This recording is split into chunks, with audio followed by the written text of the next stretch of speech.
장 19절.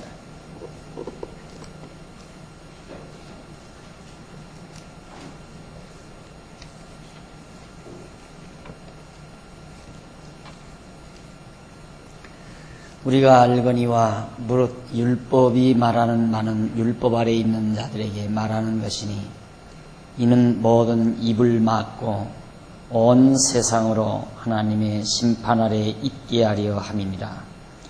그러므로 율법의 행위로 그의 앞에 의롭다 하심을 얻을 육체가 없나니 율법으로는 죄를 깨달음이니라. 20절까지 봉독했습니다. 율법은 죄가 죄 되는 줄 알게 하는 것이다. 율법과 죄와의 관계에 있어서 율법과 죄는 어떤 관계인가? 율법은 죄가 죄 되는 줄을 알게 한다. 그런 내용을 지금 살피다가 80페이지 중간 조금 못 미쳐서 줄 바꾸는데 거기서부터 시작합니다. 80페이지 위에서부터 9째 줄 바꾸는데, 하나님께서 모세를 통하여 율법을 주신 것은 범죄를 하면서도 그 행위가 죄가 된다는 사실을 알지 못하는 인간들에게 죄가 되는 줄을 알게 하시려고 주신 것이다. 이 말은 조금 더 정리를 하면 율법이란 죄를 안 짓고 살게 하기 위해서 준 것이 아니라 죄를 짓고 사는 인간들에게 그 행위가 죄가 되는 것이다 라는 사실을 깨닫게 하려고, 알게 하려고 주신 것이다. 아주 다르죠. 율법은 지켜서 의인 되라고 주신 것이 아니다. 율법대로 살아서 죄짓지 말고 살게 하려고 율법을 준 게 아니라, 율법은 죄를 범하고 사는 자들로 하여금 당신이 죄인이다 라는 사실을 깨닫게 하려고 준 것이다. 그래서 앞에서도 잠깐 언급을 한 바와 같이 인간은 타락으로 인하여 창조주 하나님을 기준으로 한 선과 악을 분별하거나 의와 죄를 분별할 수 있는 순수한 이성을 상실해버렸다. 우리 인간은 올바른 다른 이성, 즉 하나님을 중심으로 한 선과 악, 그리고 죄와 의와 죄를, 뭐가 의고 뭐가 죄다, 이걸 분별할 수 있는 그 순수한 이성을 우리는 잃어버리고 말았어요. 그래서 타락한 인간 어느 누구도 자신의 행위가 하나님 앞에 범죄 행위라는 사실을 분별하지 못하게 돼버리고 말하죠. 그러니까 왜 하나님은 율법을 주어서 죄인임을, 우리의 살아가는 모든 행위가 죄인됨을 알게 했는가? 모르니까. 죄 속에 살면서도 죄인임을 모르니까. 왜 몰랐는가? 타락함으로. 우리들이 타락하지 않았다면 아마 알겠지만은 타락했기 때문에 자신이 죄 중에 살고 죄 중에 잉태해서 죄 중에 나서 죄 중에 살면서도 죄인이라는 사실을 인간들이 모른단 말입니다. 그래서 하나님께서는 바로 타락한 인간으로 하여금 죄인이라는 사실, 자신들의 살아가는 모든 행위가 범죄라는 사실을 분명히 깨닫게 하려고 율법을 주신 것이다. 그리고 타락한 인간에게 남아있는 타락한 이성은 하나님 중심이 아닌 인간 자기 중심의 이성적 기능을 가지고 있어서 타락한 인간 자신이 좋다고 생각하는 것은 선이라고 하고 나쁘다고 생각하는 것은 악이라고 판단해서 행동하도록 하기 때문에 타락한 인간이 행하는 모든 행위는 하나님의 율법적 심판 앞에서 범죄 행위로 나타나는 것이다. 타락한 인간이 이건 선한 것이다, 이건 악한 것이다 이렇게 판단하는 건 인간 자기를 기준으로 해서 이렇게 판단하는 것이다. 그게 바로 도덕이라는 거죠. 도덕. 도덕은 선을 추구하는 거 아니겠어요? 선을 추구하는 게 도덕인데, 그 선이란 어떤 선이냐? 인간이 좋다고 생각하는 게, 인간이 자기가 생각할 때 이건 참 좋은 거다라고 생각할 때 선이다라고 규정한다는 얘기죠. 그러나 인간을 기준으로 한 선은 하나님과는 반대되는 거기 때문에, 그래서 결국 인간은 아무리 자기가 도덕적으로 산다 하지만 그것이 하나님 앞에 의로 평가되지를 않는다, 그런 뜻입니다.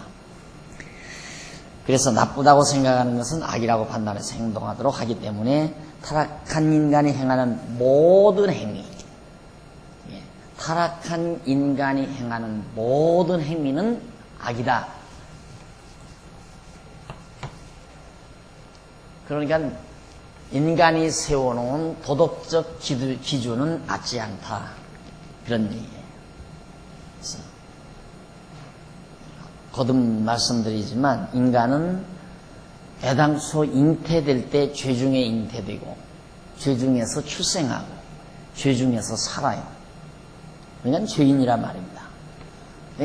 이 세상에 출생했다는, 타락한 인간으로 출생했다는 것 자체가 죄인으로 출생을 했는데, 인간이 자기가 죄인임을 모른다 그 말이에요. 그 죄인임을 모르기 때문에 하나님께서는 너는 죄인이다라는 걸 알게 하려고, 깨닫게 하려고 율법을 준 것이다, 그런 뜻입니다. 그래서 이렇게 타락한 인간의 죄된 행위가 죄가 되는 줄을 알게 하시려고 모세를 통하여 의문의 율법이란 글로 기록을 해서 주신 율법, 이 의문의 율법이죠. 율법을 우리에게 준 것이다. 글로 기록을 해줘야, 아하, 이거 내가 죄인이구나, 나는 더러운 죄인이구나, 이걸 깨닫게 되니까. 그래서 81페이지 제일 상단에 보시면 바울은 로마서 3장, 아까 읽어드린 말씀이에요. 로마서 3장에서 하나님께서 율법을 주신 목적을 설명하기를 바울이 뭐라고 설명하느냐면, 우리가 알거니와 무릇 율법이 말하는 바는 율법 아래 있는 자들에게 말하는 것이니 이는 모든 입을 막고 온 세상으로 하나님의 심판 아래 있게 하려 함이라. 그러니까 지금 의인은 없다, 한 사람도 없다 라고 그렇게 말하는 것은 율법 아래 있는 자들을 말하는 것이다. 그러니까 율법 아래 있는 자들에게 말하는데 왜 그렇게 말하느냐 하면, 모든 사람들이 입을 막으려. 무슨 입? 나는 의롭다라고 말하는 그 입, 자기를 자랑하려는 그 입, 자기의 공적을 내세우려는, 자기의 공로를 자랑하려고 하는 그 입, 그 입을 막아버리기 위해서, 그리고 또 온 세상으로 하나님의 심판 아래 있게 하려고. 그래서 내가 항상 그림을 이렇게 그리잖아요. 예수님 오시기 이전 모세, 율법이란 말이다. 이 율법 아래 모든 인간들이 다 죄인, 심판, 이 심판을 예수님이 십자가에서 대신 받아주시는 거예요. 이 심판을. 죄인이 마땅히 율법에 의해서 심판을 받아야 되는데, 그 율법 아래 예수님이 오셔서 우리 인간들이, 우리가 받아야 될 율법에 의한 심판을 예수님이 율법 아래 오셔서 십자가에 못 박혀 죽으심으로 대신 심판을 당하시는 것이 십자가의 죽으심이다, 그런 뜻입니다. 그래서 입을 막고 온 세상으로 하나님의 심판 아래 있게 하려 함이니라. 그러므로 율법의 행위로, 율법을 지키거나 행해서 그의 앞에, 하나님 앞에 의롭다 하심을 얻을 육체가 없다. 아무도 없어요. 율법을 지켜서 하나님 앞에 의롭다 함을 얻을 육체가 한 사람도 없다, 이거예요. 이 핵심을 이 성경에 이렇게 분명히 있는데, 그런데 율법으로는 죄를 단순히 깨닫는 것뿐이다. 이게 죄인인데 율법이 만약에 없다면 자기가 의인인 줄 알아요. 인간이. 나는 죄 없는 줄 안다, 이 말이죠. 그러니까 예수님이 오신 이유가 뭐하러 오셨냐? 누구를 부르러 오셨냐? 이 죄인을 부르러 온 것이지, 율법을 제해버리고 자기는, 아니, 율법 아래서 나는 율법을 지켰으니까 의인이다 하는 사람은 나와 관계가 없다. 그 사람이 누구냐면 바리새인이었어요. 바리새인들은 자기들은 율법대로 살았다는 사람이란 말입니다. 안식일을 거룩하게 지키고 11조를 잘 내고 일주일에 한 번씩 금식하고 이렇게 율법대로 잘 살았다고 시장거리에서 늘 자랑하고 자만한 사람들이라고. 나는 너희들을 부르러 온 게 아니다. 너희들처럼 율법을 지켜서 의롭다고 착각하는 너희를 부르러 온 것이 아니라 율법 아래서 죄인된 자, 죄인임을 깨닫고 있는 자들을 내가 부르러 왔다 그 말이거든요. 그러니까 율법은 지켜서 의롭게 되는 게 절대 아니에요. 그리고 지키라고 우리에게 준 게 아니고 죄인임을 깨닫게 하려고 준 것이지. 그것을 오늘의 허다한 교사들이 이 핵심을 자꾸만 곡해해가지고 성도들을 율법이라고 하는 규율 아래, 규범 아래 억압당하게 만들어버리는. 그래서 누가 율법을 가장 건전하게 옳게 이해한 사람이냐? 나는 항상 죄인이다. 나는 더러운 죄인이다. 그리스도의 공로가 아니라면 나는 도저히 구원 얻을 수 없는 사람이라고 늘 인정하고 사는 사람이 가장 율법적인 사람이에요. 율법을 가장 건전하게 이해하는 사람이란 말입니다. 그러나 율법을 가장 이해하지 못하는 사람은 내가 어떻게든지 율법대로 살아야지 이렇게 생각하는 사람은 율법을 정말 잘못 이해하고 있는 사람이에요. 그런 사람은 반드시 남을 비판을 해요. 남을 판단을 하고 너는 율법을 범하고 산다. 나는 그래도 이만큼은 율법을 지키고 산다. 그렇게 자기를 착각하는 사람들이에요. 그 사람은 율법을 잘못 이해한 사람들이에요. 율법 아래서는 의롭다함을 얻을 육체가 한 사람도 없어요. 아무도 없어요. 다 심판을, 이걸 왜 율법을 주었느냐 하면 죄인임을 깨닫고 이 죄인들에게도는 율법대로 심판 아래, 이 심판 아래 있게 하려고. 왜 심판 아래 있게 하느냐면 예수를 필요로 하게 하기 위해서. 율법 아래 있는 자가 구원 얻을 길이라니지 그리스도 예수를 믿는 길밖에는 없잖아요. 예수에게로 인도되기 위해서. 그래서 율법을 몽학선생이라고 그러잖아요. 몽학선생. 율법은 우리를 그리스도에게로 인도하는 몽학선생이다. 그러기 위해서 율법을 준 거라. 그래서 율법과 죄와의 관계는 저런 관계가 있어요. 우리는 죄인이지만 모르니까 율법을 주어서 죄인임을 깨닫게 하고 내가 심판 아래 있구나. 내가 받아야 될 심판을 예수님이 대신 받기 위해서 십자가에 죽으셨구나. 이걸 깨닫고 그리스도의 구속의 은총에 감동하며 살게 하려고. 그게 율법이다. 그 다음 그리고 뿐만 아니에요. 그 줄바꾼데 보시면은 81페이지 위에서 7째 줄, 그리고 로마서 7장에서는 율법의 용도에 대하여, 율법을 어떻게 하나님께서 쓰시는가, 율법의 용도에 대해서 설명하면서 그런즉 우리가 무슨 말하리요? 율법이 죄냐? 그럴 수 없느니라. 그러면 율법이 저렇게 우리를 죄인 되게 하니까, 율법이 없으면 내가 죄인인 줄 모르는데 율법이 있어가지고 날 죄인 되게 하니까 그러면 율법 자체가 나쁜 것이냐 이 말이죠. 율법이 그러면 죄냐? 그럴 수 없느니라. 율법으로 말미암지 않고는 내가 죄를 알지 못하였으리라.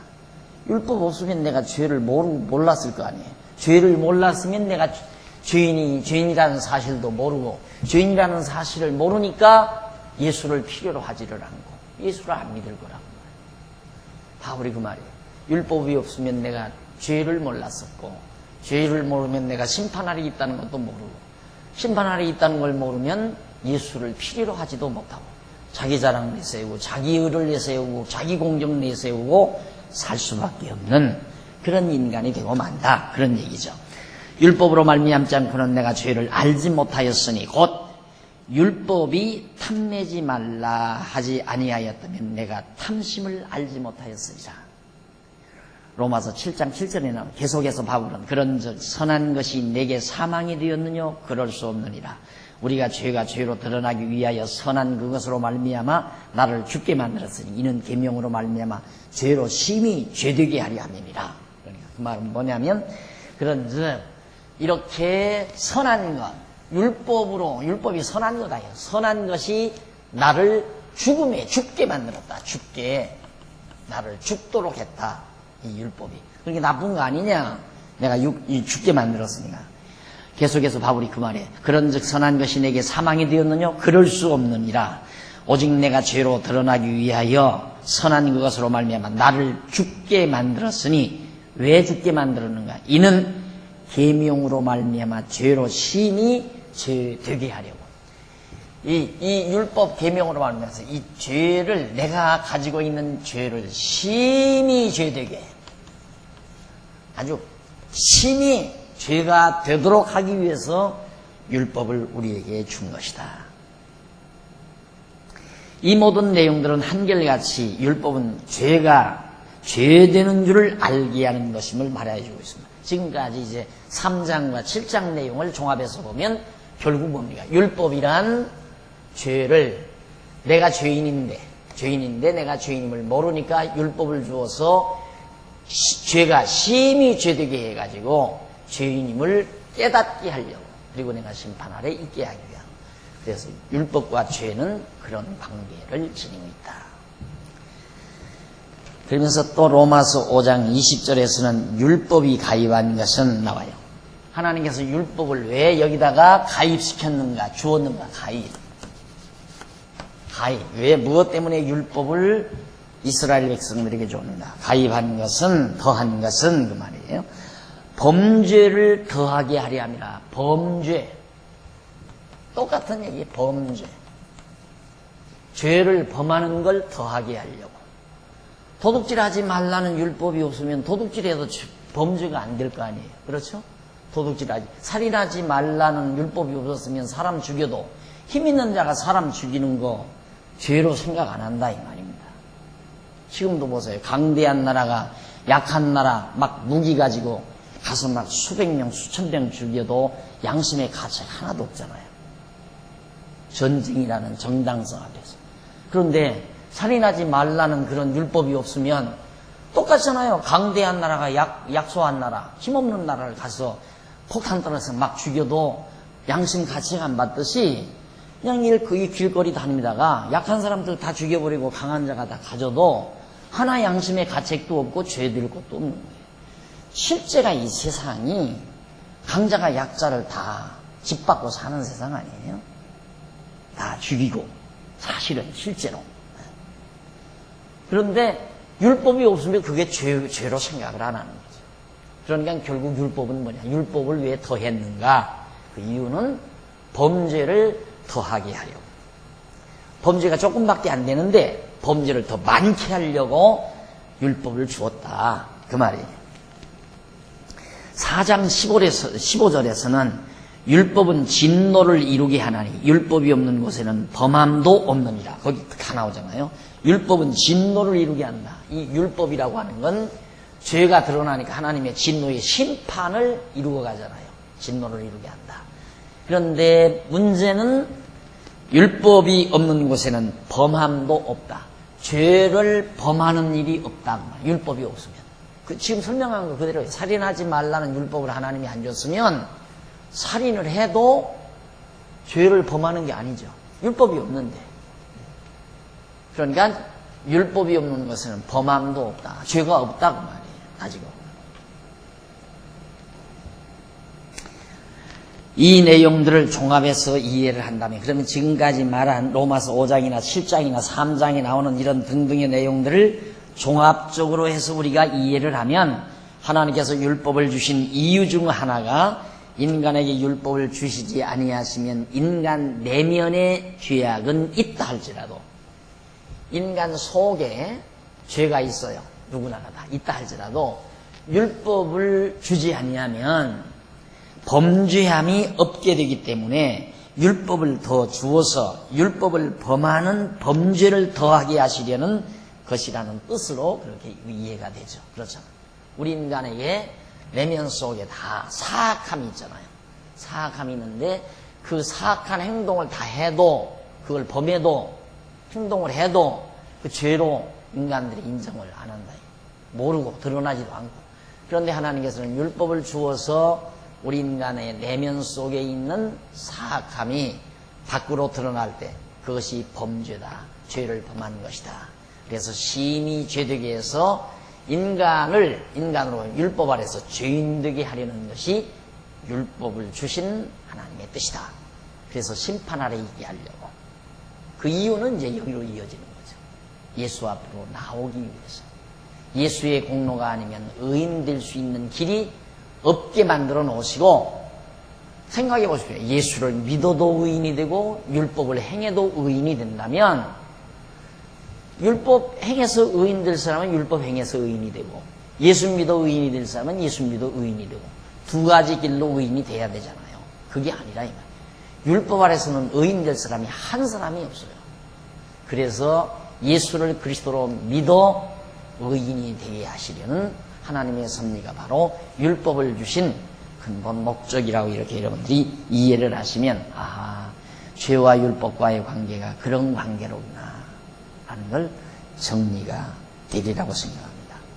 얼마나 인간들이, 보편적으로 인간들이 생각하는 그런 생각과 판이하게 다른가. 제가 여러분들에게 율법 지키라고 말하지 아니하는 이유가 저래서 그런 거예요. 그리고 예수를 믿지 말아야지. 율법 지키라고 할 바에야 뭐하러 예수를 믿으라고 그래. 안 그래? 예수를 믿어야 하는 이유는 율법 아래 있어 봤댔자 너 죄인이 되니까 율법 아래 있지 말고 떠나서 예수님의 은혜 아래 있으라 이 말이죠. 은혜 아래. 일로로 와라. 예수님의 은혜 아래 있어라. 여기가 의인이다. 여기는 죄인이지만 율법 아래 있으면 죄인이고, 예수 그리스도를 통해서 예수님의 구속의 은총의 은혜 아래 있으면 우리가 의인이 된다 이 말이에요. 그러니까 실제 우리는 실제로 율법 아래서 죄인이지만 예수 그리스도의 은혜 아래서 우리는 의인이 된 거예요. 그래서 이걸 은혜다 이 말이에요. 은혜다. 의인이 된 것이 은혜다. 누가 뭐라 해도 그리스도 안에 있는 자 결코 정죄함 없고 하나님 보시기에 우리 의롭다고 하는 거지 죄인이라고 안 한다 이 말이에요. 그래서 다윗이 주께서 우리의 죄악을 살피실진데, 주께서 우리의 죄악을 살피신다면 누가 주 앞에 서겠습니까? 우리 다 죄인이니까, 실제는 우리가 다 죄인이니까 하나님께서 우리를 일일이 그냥 살펴버리면 아무도 하나님 앞에 설 자가 없죠. 그런데 하나님께서 다 용서해서 이 사유하심이 주께 있으면 우리로 하여금 의인으로서 하나님의 백성으로서 하나님 경외하고 살게 하시려고 다 예수 그리스도를 통해서 우리를 용서해 주셨다. 그 말이거든요. 그래서 우리가 이 죄에서 자유함을 얻는 거예요. 율법에서 자유함이 있고 죄에서 자유함이 있고. 예수 믿으면서 아직도 죄 때문에 벌벌 떨고 두려워한다면 아직도 율법 아래 있는 사람이죠. 하나님의 은혜 아래 있는 게 아니에요. 우리가 아무리 어린 자녀들을 부모들이 기를 때 다 착한 게 아니거든요. 아주 못돼 먹었잖아요, 자녀들이. 그래도 부모의 사랑이 다 덮고 아들로서 그냥 사랑하고 길러주잖아요. 다 똑같을 거예요.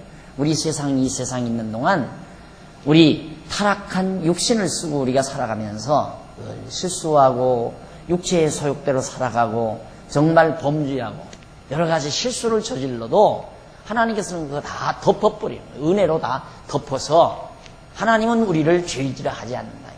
우리를 그래도 죄인이라고 한다면 우리 율법 아래로 내쫓아서 율법 아래 있어가지고 죄인이라고 하지. 하나님께서 우리 죄인이다 하는 건 은혜 아래 두고 죄인이라고 하는 게 아니라 율법 아래 두어서 죄인이라고 하는 거예요. 피할 길이 없어요. 누구든지. 여기 아니면 여기 있는 거니까. 예수 믿지 않으면 다 여기 있는 거예요. 누구나 할 것 없이. 지금 뭐 고아원을 몇 개를 운영하고 양로원을 몇 개를 운영하고 전 재산을 다 털어서 가난한 자들에게 다 먹여 살리고 별의별 정말 도덕적인 큰 덕망 있는 삶을 살아도 예수만 믿으면 전부 여기 있는 거예요. 전부 죄인이다. 물어볼 것 없이. 그러나 아무리 죄가 많아도 전과 15범짜리를 할지라도 그리스도의 구속의 은총을 믿고 그리스도와 은혜 아래 있으면 하나님 보시기에는 다 의인이다. 누가 그를 정죄해요?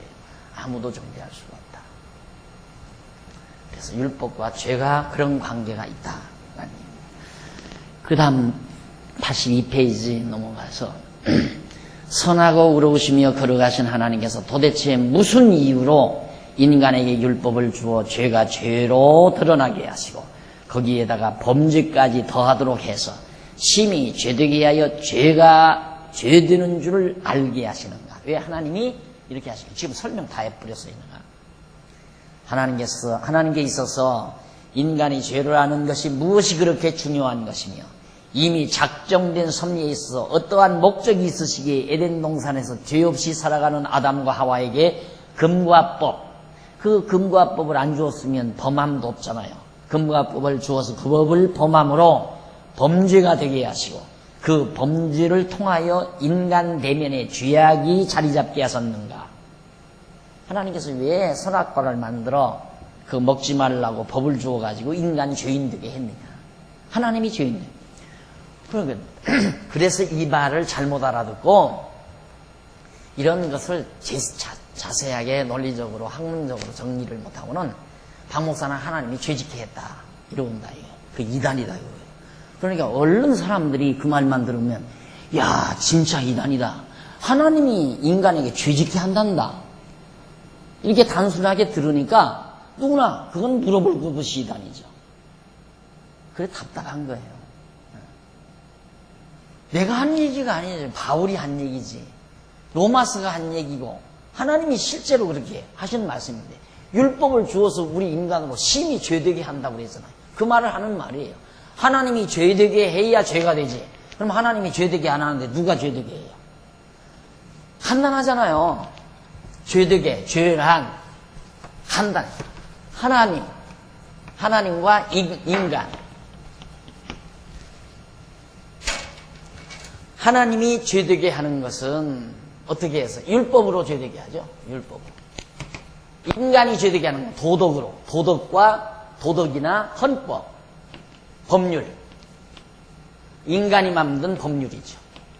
이 도덕도 인간이 만든 거고 법률도 인간이 만든 거예요.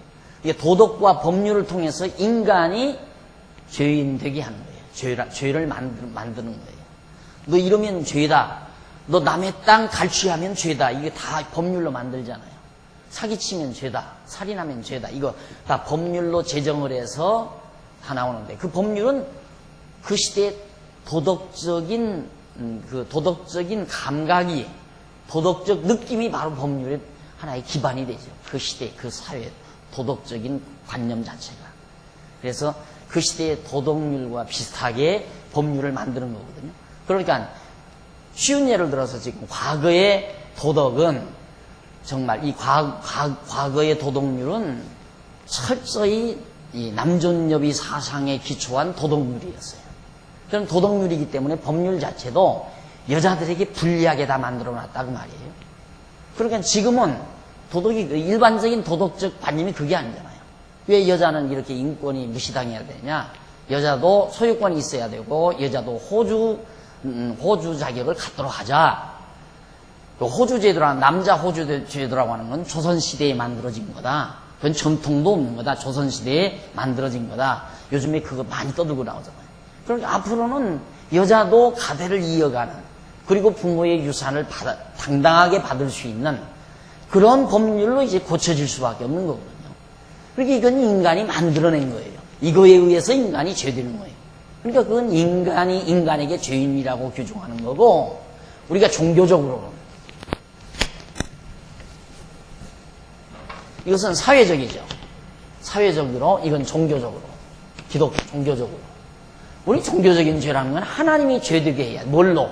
율법으로 우리를 죄인 되게 해야 돼요. 하나님이 죄인이라고 안 하는데 어떻게 해서 죄가 돼요? 당연한 거죠. 그러니까 하나님이 죄인이라고 해야 죄가 되는 거지 하나님이 죄라고 안 하는데 누가 죄라고 해요? 그러니까 하나님께서 우리를 과거에 아무리 우리가 더럽고 추악한 죄인이라 해도 덮어놓고 죄 아니라는데 우리 죄인 아니라는데 그게 종교적인 신앙에서 와지는 바로 죄관이에요. 죄관. 그러니까 이 관계를 정리를 못하고 이걸 얼버무려서 종교적인 죄나 사회적인 도덕적인 죄나 이걸 하나로 묶어가지고 죄를 설명하려니까 죄가 설명이 안 되는 거예요. 그러니까 자꾸만 도덕적으로 빠져나가는 거고. 그래서 결국 신앙생활을 해도 이 죄로부터의 자유함이 없고 편안함이 없고 항상 율법에 얽매여 있고 죄에 얽매여 있고 그래서 마음의 진정한 심령의 진정한 평강을 상실해버리고 그게 우리 인간들이 겪는 또 신자들이 겪는 대부분의 함정이란 말입니다. 그래서 거기 계속해서 보십시다.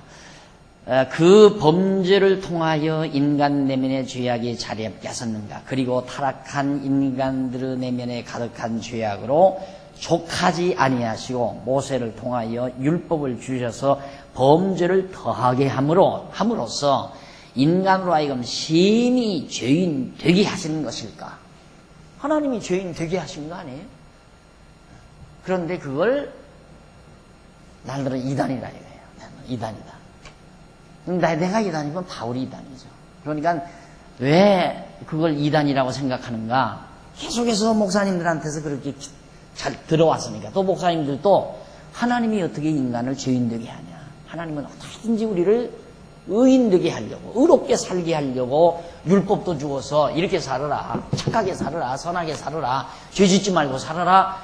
이게 이제 하나님께서 하시는 말씀이라고 전제하는 거예요, 교사들이.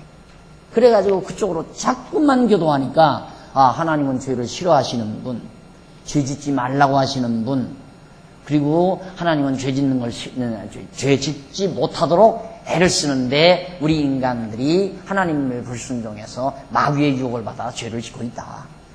이렇게 단순하게 생각하고 있는 사람들에게 성경대로 하나님이 죄인 되게 하신다. 심히 죄인 되게 하신다. 이런 말 들으니까 성경을 자세히 참고할 생각은 않고 그냥 와서 듣다가 오늘 또 아마 누가 처음으로 오신 분이 있으면 당장 아마 살살살 나가버리고 이게 이단이로구나.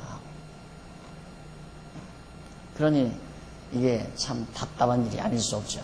그래서 이 책을 내면서 틀림없이 누가 날 이단이라고 한다면 이 책을 들고 나올지도 모른다. 그런데 한 번도 이 책을 들고 나와서 날 이단이라고 한 사람이 없어. 할 수가 없죠. 그러니까 그 전에 우리 노예에 나이 많으신 아주 이북에서 온 목사님 한 분 있었어요. 성격 고야가.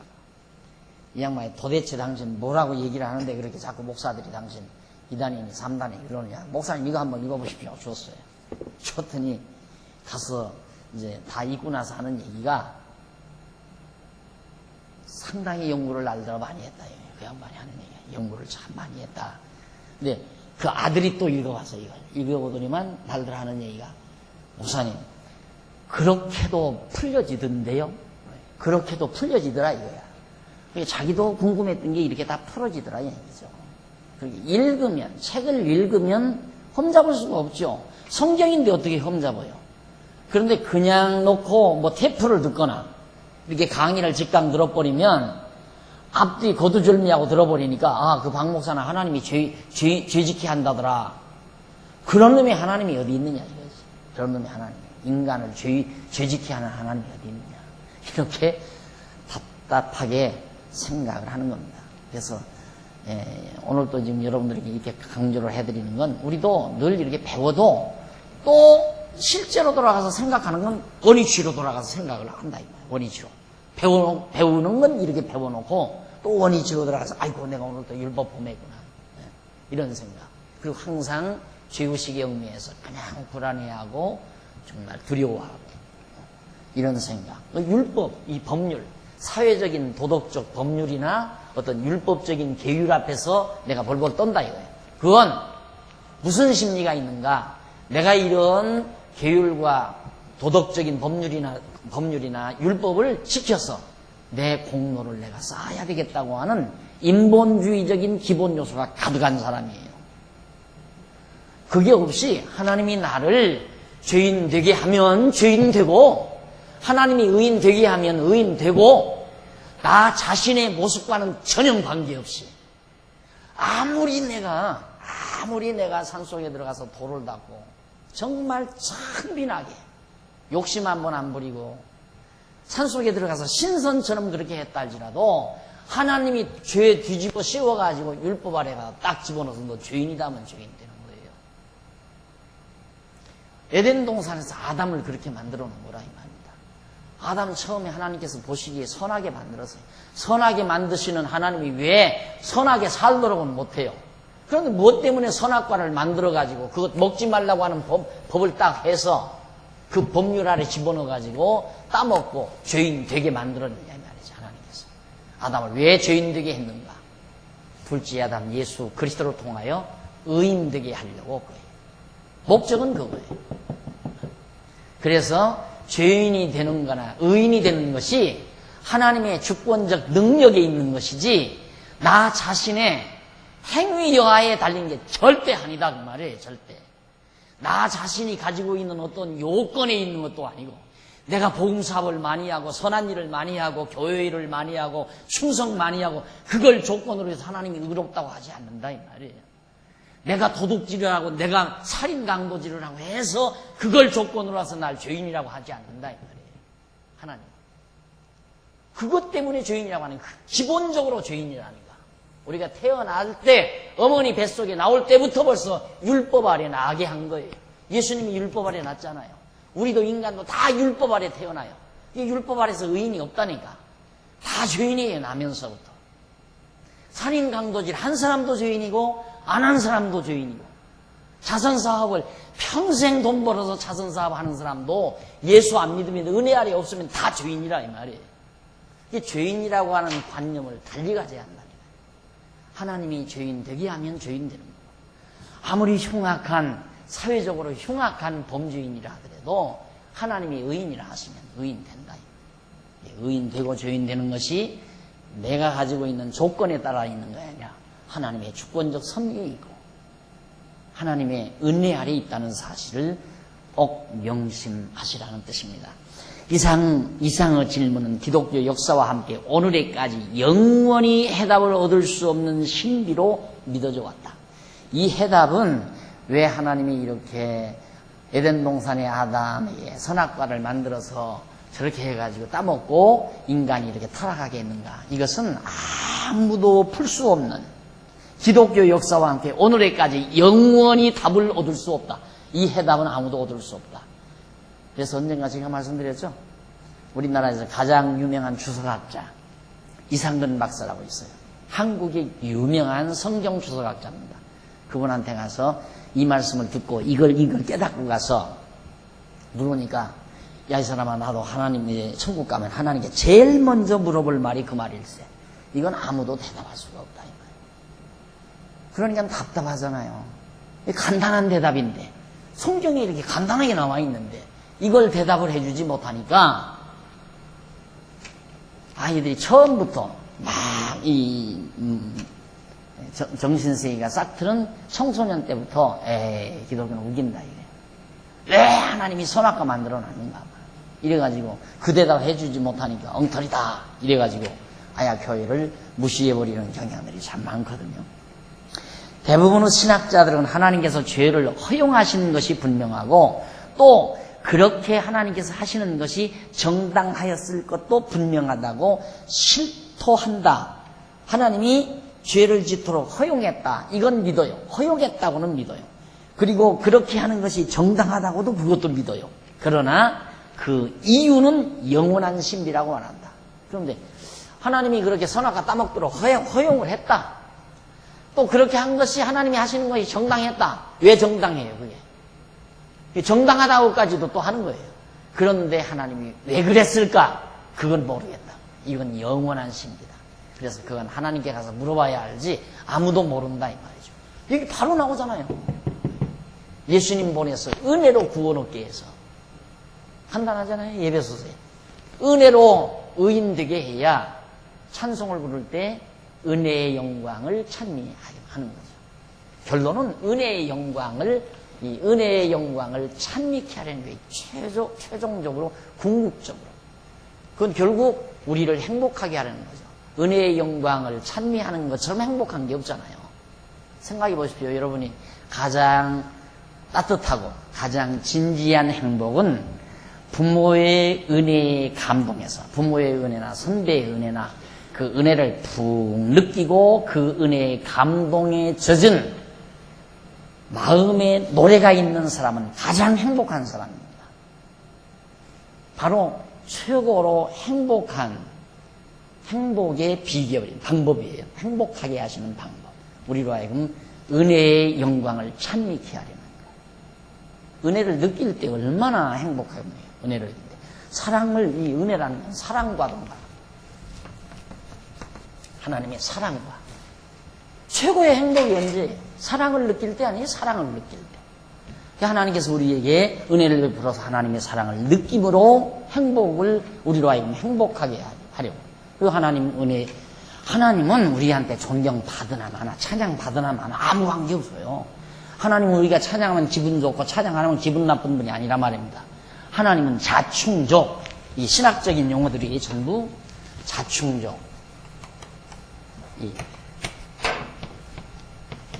스스로 충족하신 분이다.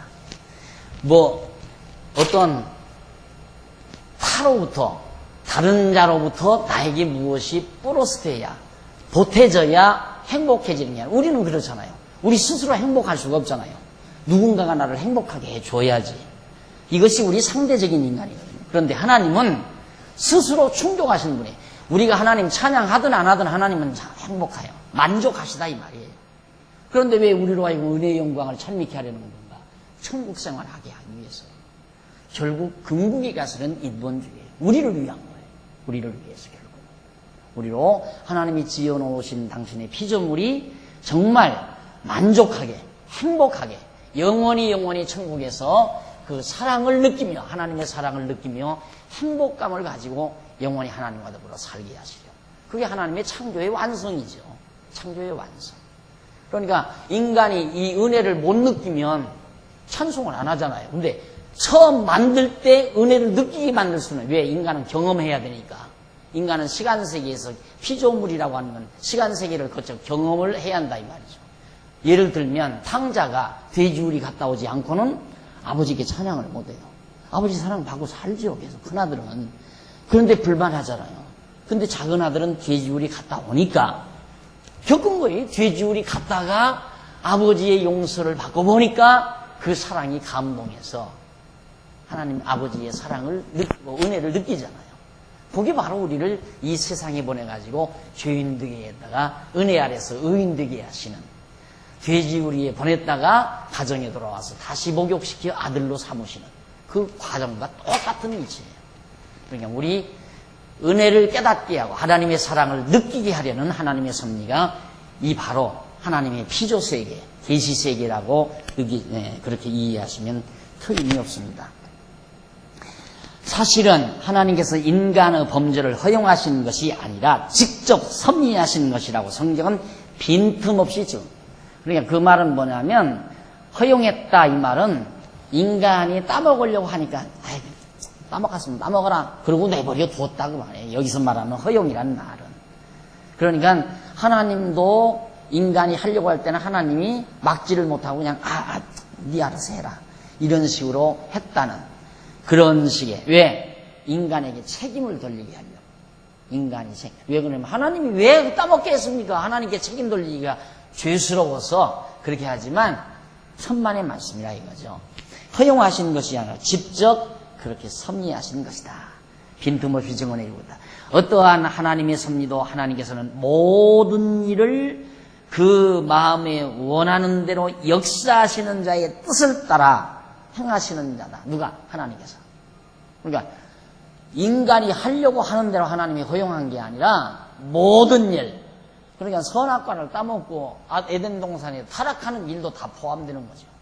이 모든 일을 그 마음의 원대로, 하나님의 마음에 원하시는 대로 역사하시는 자다, 하나님은.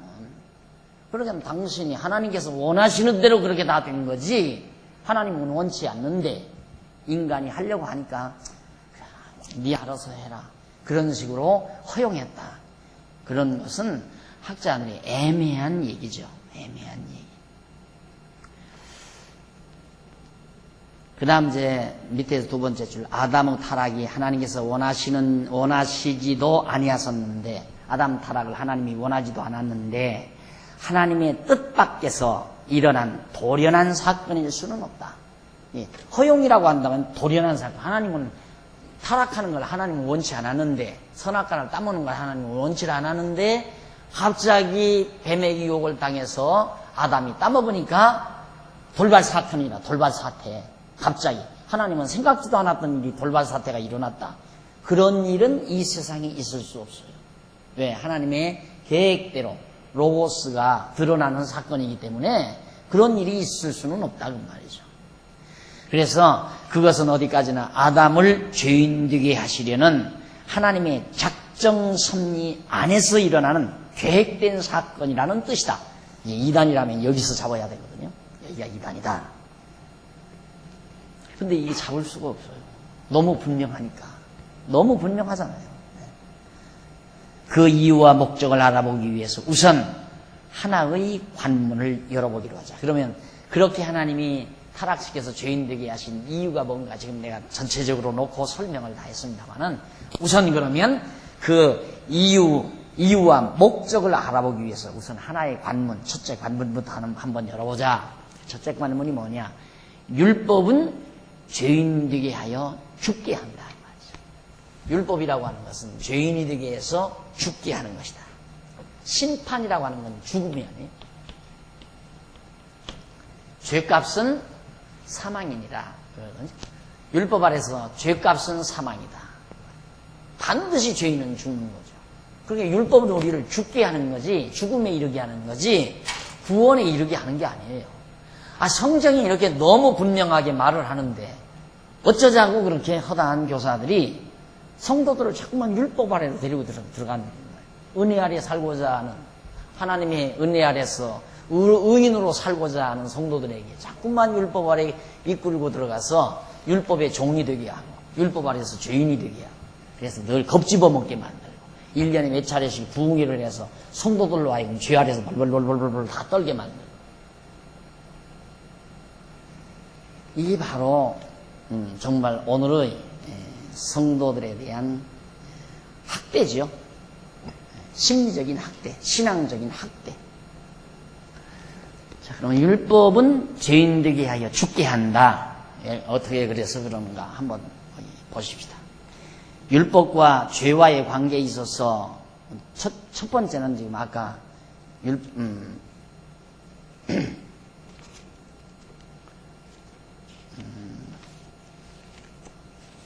첫 번째 아니 가만있어. 몇 페이지나 네. 77페이지. 율법은 죄되는 줄 알게 한다. 이게 첫 번째예요.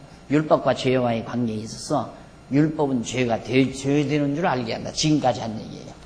두 번째는 율법은 죄인 되게 하여 죽게 한다. 알게 해서 죽게 한다. 율법은 알게 하고 죽게 하고 죄인임을 알게 하고 죄로 죽게 하고 이게 이제 1번이고 이거 2번 아니에요. 알게 해서 죽게 한다. 율법 아래서. 그럼 율법 아래서 왜 죽게 하는가? 그건 뭐 여러분 다 알잖아요. 그리스도 안에서 은혜 안에서 살게 하려고. 그게 들어가면 죽어요. 지금도 들어가면 죽어요. 그러니까 우리가 심령에 평안함이 없고 늘 억압을 당하는 것은 율법 아래에 들어가니까 이것에 학대를 당해서 그래요. 내 심령이. 은혜 안에 들어가면 편안하고 기쁘고 즐겁고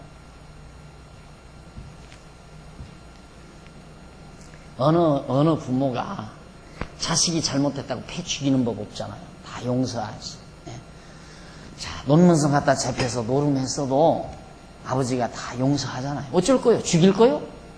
못 죽인다. 이나 사랑으로 다 덮어버리지. 그러나 똑같아. 율법 아래 들어가면 그건 논문서 갖다 팔았다가 이건 죽는 거지. 당장 갖다 죽이면 그냥 감옥에 집어넣던가. 억압하고 학대하고.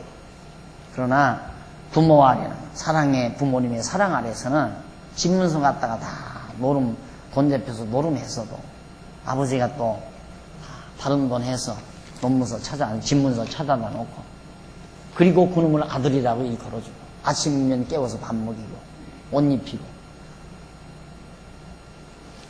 우리 의롭고 깨끗해서 하나님께서 의인이라 해서 하나님 자녀 삼아준 거 아니에요. 그래서 그게 한없이 감사한 거죠. 그 사랑을 그래서 항상 느끼는 거예요. 그래서 어느 집사님 만났더니 목사님 참 하나님이 저를 무척 사랑해요. 왜 저렇게, 무엇 때문에 저렇게 무척 사랑한다고 그러나. 자기 꼴로 봐서는 하나님이 밥도 못 먹게 자기를 만들어 놔야 한다는 거예요. 아무런 능력도 없지, 하는 짓도 그렇지, 형편없는데 하나님께서 자기를 정말 사랑해서 밥도 먹게 하고 옷도 입고 살게 하고 가정도 돌보게 하고 교회 집사까지 하나님께서 시켜주시고, 이게 하나님이 너무너무 자기를 사랑한다는 얘기지. 그래서 죄 많은 곳에 은혜가 많다, 바울이 그 말 하잖아요. 죄 많은 곳에. 이걸 배워야 이런 사실을 이론적으로 또 교리적으로 성경적으로 정확하게 알고 있어야 은혜가 뭔지를 알고 살아요. 야, 정말 하나님의 은혜 없이 은혜를 못 느끼고 살 수가 없잖아요. 항상 은혜를 느껴야지. 근데 제일 교회 안에서 골칫덩어리가 율법대로 살려고 노력하는 사람. 이 사람은 율법대로 살려고 노력하는 사람은 자만으로 꽉 차 있어요. 그래서 남 비판하기 좋아하고, 남 험담하기 좋아하고, 남 정죄하기 좋아하고, 그따위 게 무슨 집사야, 그따위 게 무슨 권사야, 그런 게 무슨 놈의 장로야. 그 말은 자기는 잘났다 이거예요. 이걸 안다면 하나님께서 못난 자를 들어서 다 일꾼 만들어 잘난 자 부끄럽게 하고, 어리석은 자를 들어서 지혜롭다고 뽐내는 자를 부끄럽게 하신 하나님이에요. 남이 보기에 형편없는 인간이지만 하나님께서 그런 자를 들어서 위대한 좋은 은사로 직분을 맡겨가지고 일하게 하신다. 엊그저께 가지고 저쩌고 살던 저런 게 무슨 놈의 집사고 저런 게 무슨 장로. 자기는 율법대로 잘 지키 살려고 지금 노력하고 있고 꽤 지키고 산다 이거죠.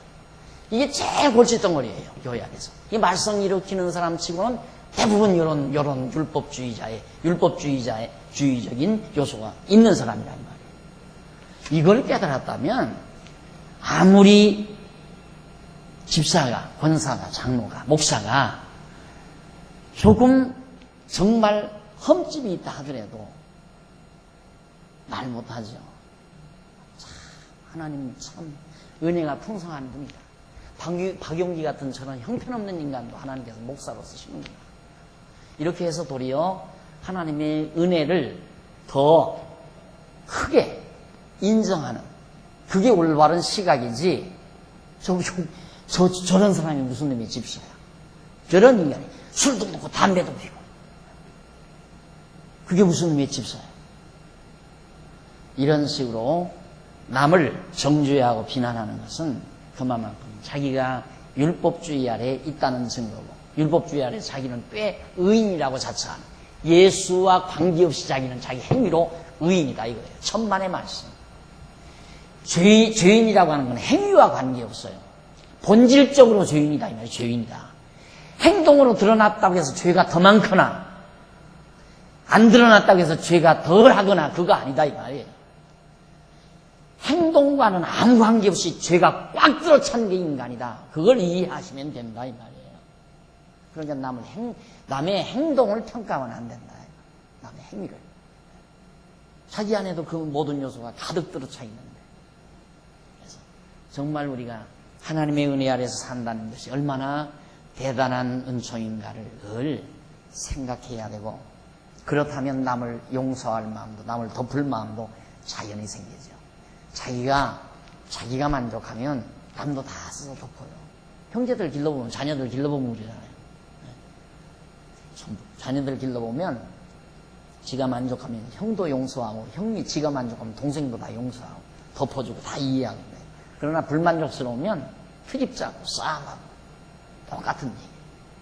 우리가 하나님의 자녀들인데 우리가 은혜 아래서 정말 만족하고 감사와 감격이 넘치면 이웃 형제들의, 성도들의 이 모든 허물을 다 덮죠. 다 덮고 이해하고 감사하죠. 당연한 거 아니겠어요? 그 다음 83페이지 83페이지 내가 읽다가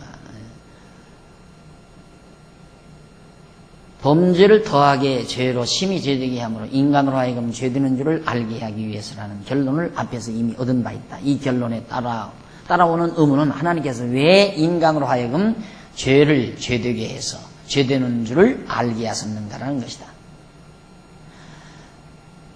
이에 대한 지금 중간쯤이에요. 이에 대한 성경의 답변은 율법으로 하여금 인간으로 심히 죄인되게 해서 죽게 하려는 것이라고 명백하게 밝혀준다. 줄바군데 죽게 한다. 알게 해서 죽게 한다.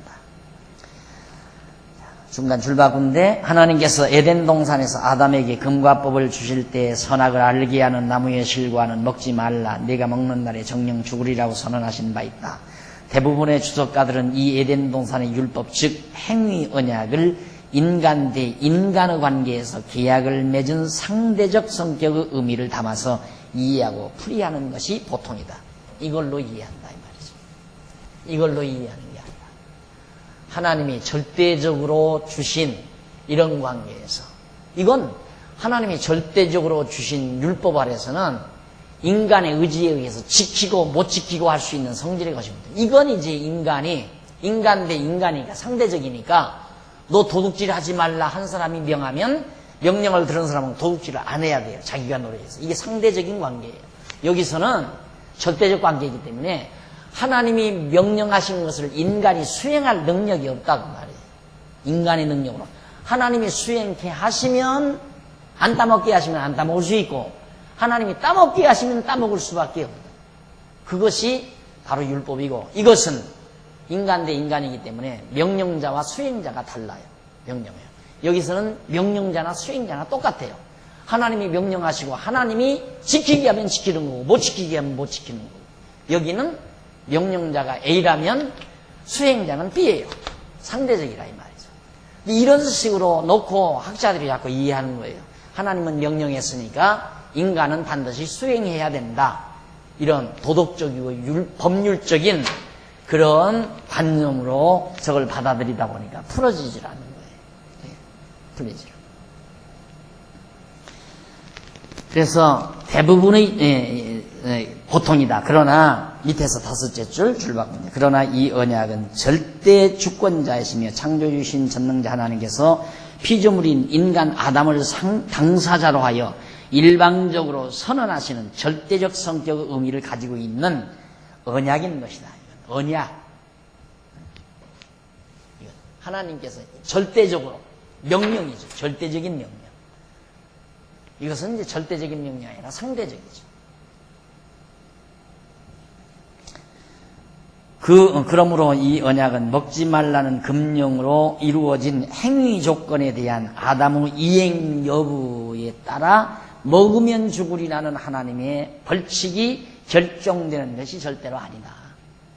그러니까 그건 뭐냐면 아담이 죽을 수도 있고 안 죽을 수도 있는 관계가 아니다 이거예요. 먹는 날에는 죽으리라 했으니까 먹고 죽는 거지.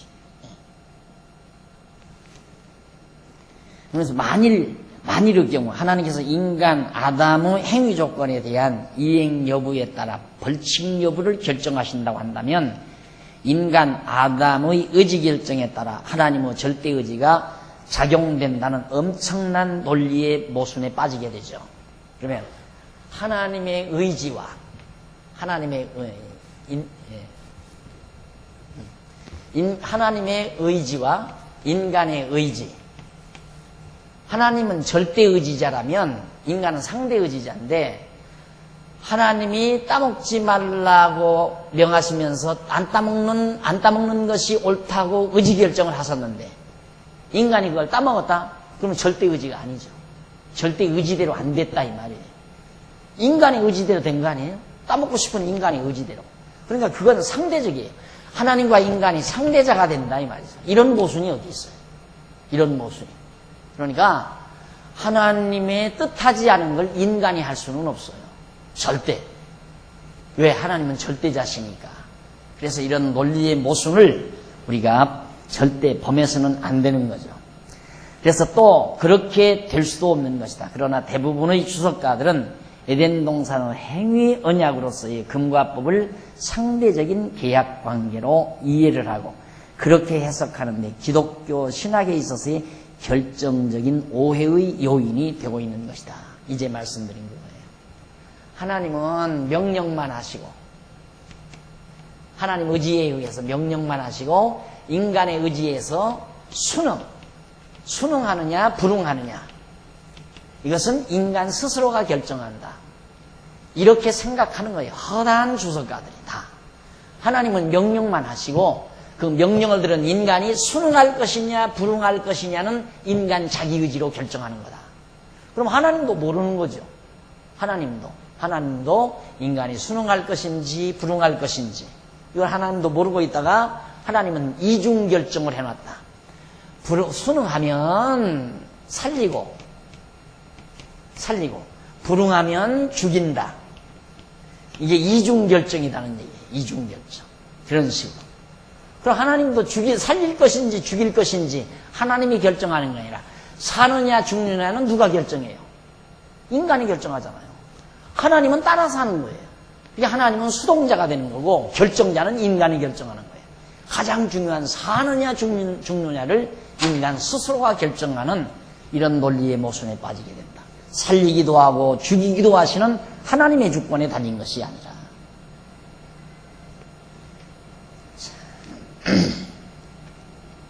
그래서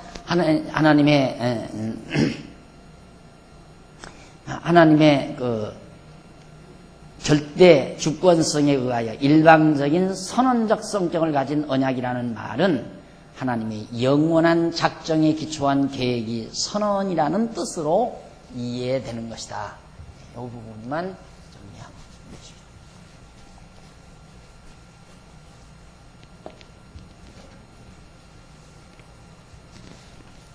늘 로고스라는 말 자주 썼잖아요. 창세 전 영원하신 하나님의 생각, 뜻, 계획, 사상, 작정 이런 거. 이게 이제 로고스라는 뜻인데 로고스라는 의미가 하나님의 생각, 뜻, 계획, 사상, 생각, 작정 이런 뜻인데 이 로고스가 그대로 표현이 되는 거다. 이게 하나님의 섭리세계다. 그러니까 이런 생각과 뜻과 계획과 작정, 당신의 사상을 선언, 이렇게 내가 하겠다라고 선언한 것이다 이 말이지. 그럼 여기에 있어서 살리느냐 죽이느냐 이거에 따라서 살렸을 때의 역사섭리와 죽였을 때의 역사섭리 둘을 놓고 둘 중에 하나를 택했나? 그러면 하나님이 지어놓으신 인간에 의해서 로고스라고 하는 이 생각과 뜻과 계획이 이중적으로 나타난다. 이런 얘기가 돼야 되는데 하나님은 절대 로고스예요. 절대. 하나. 절대라고 하는 건 이건 상대 아니에요 벌써. 살리느냐 죽이느냐 이게 상대예요. 두 가지가. 이 상대적인 계획이 아니라 하나님의 계획은 절대적이죠. 그러니까 로고스가 절대적으로 드러나는 것이지 인간에 의해서 만들어 놓은 아담에 의해서 이렇게도 드러나고 이렇게도 드러나고 이렇게 드러날 수도 있고 이렇게 드러날 수도 있고 그게 아니다. 그러면 이건 하나님의 절대적인 로고스가 아니죠. 하나님은 앞으로 어떻게 할 줄을 모르죠. 저놈이 아담 만들어놨는데 저놈이 아담이 어떻게 행동을 나올지 모르니까 하나님 그때 모르고 있다가 아담이 행동한 다음이라야 이렇게 해야 되겠구나 하고. 그러면 로고스가 아니잖아요. 창조 이후에 결정된 거니까. 그래서 그런 생각 자체는 모든 이론을 엉망으로 만들어 놓는, 그래서 신학이 벽에 부딪히는 결과를 가져오는 것이다.